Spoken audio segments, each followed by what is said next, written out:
Вітаю вас! Сьогодні на занятті ми продовжимо спостерігати за зимовими явищами та дізнаватися про них більше цікавого та корисного.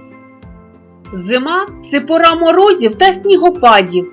Куди б ми тепер не поглянули, всюди можна побачити снігове покривало.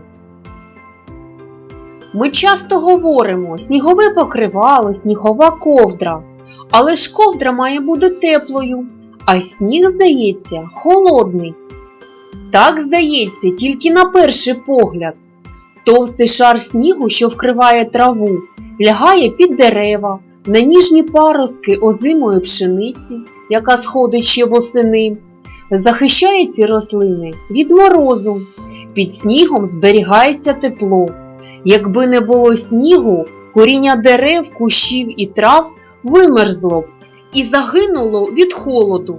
Те саме сталося б із багаторічними квітами, що зимують на клумбі. Це троянди, жоржини, гвоздики. Допомагає снігова ковдра і тваринам.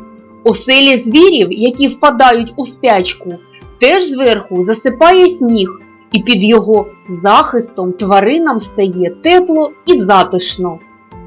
Присипає сніжок і нори, і лігва, де живуть різні тварини. Там від цього теж робиться тепліше. Деякі дикі тварини в сильні морози просто зариваються в сніг, щоб трохи зігрітися, захиститися від морозу. Так роблять, наприклад, зайці. Своїм життям узимку живе і річка.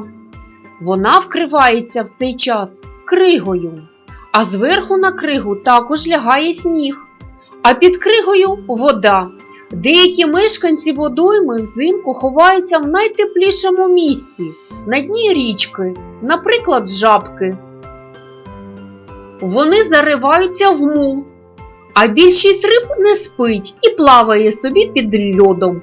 Щоправда, коли крига товста, рибкам може бракувати повітря. Тоді для риб пробурюють ополонки в кризі, щоб їм було легше дихати. Сніг приносить користь і людям. Ви звернули увагу на те, що після снігопаду нам легше дихається. А відбувається це тому, що сніг, як мітла чи пилосос, збирає, поглинає з повітря весь пил та мікробів. І повітря робиться чистішим, тож дихати приємніше. В організм потрапляє менше пилу. Так сніжок чистить повітря. Ось він який, зимовий сніг, холодний і теплий водночас, корисний для живої і неживої природи. На цьому я прощаюся з вами. До побачення, до нових зустрічей!